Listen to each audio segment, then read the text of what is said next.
If you guys have not been seeing this lately, Nadeshot's been on a bit of a rampage opening CS cases as of late. He first was introduced back to CS cases and went on a 3,000 dry streak opening these things. A constant reminder why you should not, but he has now been opening cases for the last 6 or 7 days, I believe nearing $100,000 spent, and his viewership has only gone up since. It was in a recent stream whilst, talking about him breaking his own viewership records and finally feel like he's being back to content and streaming and back to his numbers of old, where he got a little emotional and was talking about difficult times with 100 Thieves at one point where he was going to step away from the project, or at least going through what he called a near breakdown trying to handle 100 Thieves as they went through a double round of layoffs a while back we had talked about, and he got real emotional about all of this stuff.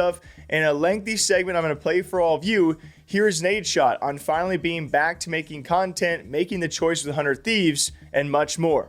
2 years ago, I was in, which I know you guys are going to say, like, what problems do you really have, motherfucker? I was in between a rock and a hard place, man. I was having a really tough time with I was, 8 years in 100 Thieves, and the business was doing fine, man. I mean, we went through ups and downs and a couple bumps along the way, and those bumps were serious, brother. We did 2 or 3 rounds of layoffs, and this probably ain't helping my case as I'm sitting here fucking ripping cases belligerently, but we had to let a lot of fine folks, we affected their lives through, decisions we made at the company. And a lot of times I tell people, well, there's no way we could have predicted COVID. There's no way we could have predicted a fucking recession and all this shit, but I lost a lot of confidence in, like, the things that I thought I knew were right and the things that I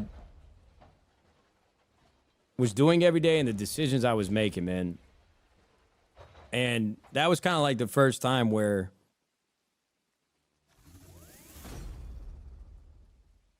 with a baby on the way, I just didn't know what the fuck was going to come next. I like 100 Thieves, like, we stabilized the business. It's terrible that it had to take the turns that it did, but, first run through, going through running a business, the shit was just tough, man. And I take full accountability for the things that didn't go well and the people's lives that were affected by it. And I still think about that shit to this day, brother. And I was sitting in the shower one day. Haley was like 6 months pregnant, and I felt like I was on the verge of a fucking breakdown, man. Deadass. I'm like, yo, how did I go from making videos about milkshakes to fucking that? I don't know. Life just has a crazy way of, like, taking you down windy roads and fucking forks in the road, and you don't really understand how you got there or why you're there and why you got to do certain things that you got to do. And at the same time, I'm, like, battling this fucking I'm like, did I spend like 10 years and get the content shit? People ask me for advice all the time on how to make it as a content creator. Now it's impossible. There's just so many people doing it, bro. And there's ways, but it's an uphill battle, brother. And, a lot of people ask me if I would have started today, where would I be? I don't think I'd be fucking anybody, man, genuinely. And I'm not saying that for you guys to compliment me. I mean that, like, down to my very core. Whether you believe me or not, I don't fucking care. I really feel like I just started this shit at the right time, back when people weren't making videos about Call of Duty, and I would just so happen to be there. And a lot of times I dealt with a lot of imposter syndrome and all this shit. It doesn't matter. I'm not, this ain't a fucking sob story, but my point is, I thought that after things went really well in 100 Thieves and then things started getting tougher, and I needed somebody else to run the business. I needed somebody else to figure this out because I just wasn't equipped to do it. I thought that this content shit was never going to work again. I'm like, selfishly, I got so lucky and spent so many years, like a decade, building my channels up, building a community, and I kind of just fucking left it, which felt like forever. I stopped uploading to YouTube. I stopped streaming. I had a couple stints there.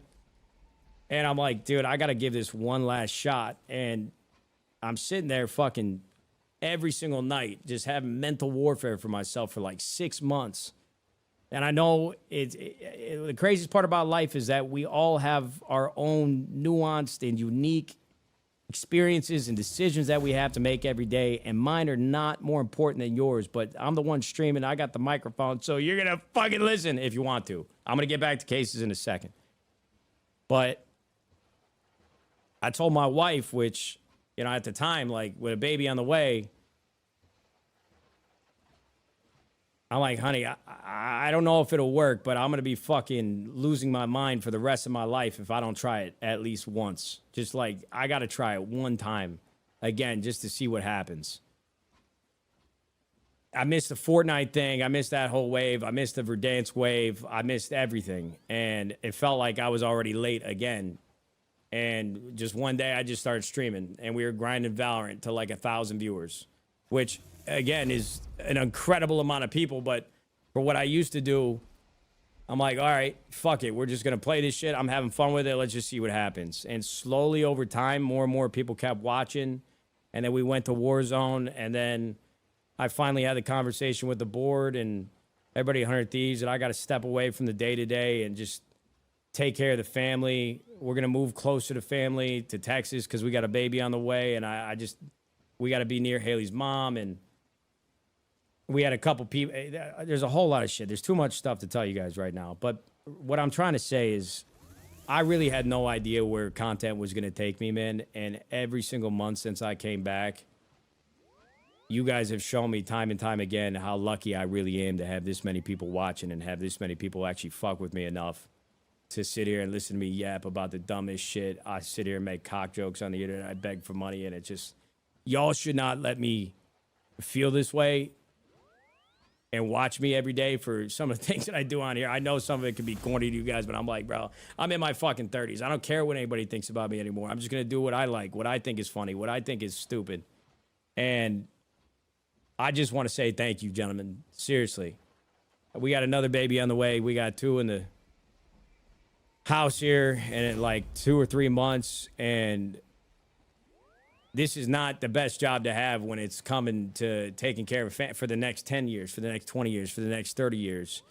And with every day that I stream and every time you guys sub, I legitimately find out that we can make this work a little bit longer, whether I see it, think if it's irresponsible or not. So, you know, I don't want to interrupt the case openings for fucking Twitch, YouTubers, sob story. I know this shit. You guys have seen it a million times from a million different people, bro. I'm self-aware enough to know that. And some of you are probably thinking, just shut up and open the fucking cases. I get it. We're going to do that. But for those that are really like watching because you care even a little bit about what the fuck's going on in my head, I just want you guys to know how much I appreciate y'all. I mean, for the 3rd day in a row, we're on a sub train that can't even really be explained. We're definitely going to be getting investigated by some sort of governmental body. And, yeah, right away, I'm snitching, bro. I'm going to point them out. Copa and Remps. 8-Bit. Nah, these motherfuckers, they said we get a pyramid scheme going. I said I'm all in, bro. So, and I will say there's a bit of drama around Nadeshot only opening cases while also not really playing the main game, and people have their thoughts on opening cases and gambling and whatnot. I think, honestly, if you look at his stats and the money he has spent, it's pretty obvious that you should not be opening cases, but maybe that's just me. And he has played a few games, but probably could be playing a few more, so to each their own on that topic. But it is a reminder of what happened with 100 Thieves and the difficulties that is being at the head of all of that, because as so many esports orgs were struggling and still are, but not as much as that esports winter we were in, as some have definitely turned it around, 100 Thieves included. But in that turnaround, they had to let go a lot of people, and that weighs heavily apparently on Nadeshot. Ever since the decision to kind of take a step away from the active CEO role, he's been back streaming very much full time, and I think it's been a great addition to see someone at the forefront of 100 Thieves, being a big face of 100 Thieves, also making content again and streaming. I feel like that's when he's at his best, and so is 100 Thieves. But what do you guys think as Nadeshot got emotional and sharing more of behind-the-scenes feelings of what almost happened with himself and this whole esports team thing. But until next time, I hope you guys all enjoy it. Thank you all for watching. And again, I do apologize. Videos have been very intermittent. We've been preparing to go to the Esports World Cup. We're going to be there for 2 weeks to cover Apex and Valorant and hopefully interview some CEOs and other gamers that will be there. So it's been very busy, very hectic, but thank you all for watching as per usual. And I'll be back here as soon as possible with more gaming and streaming news. Cheers to you guys. See you soon.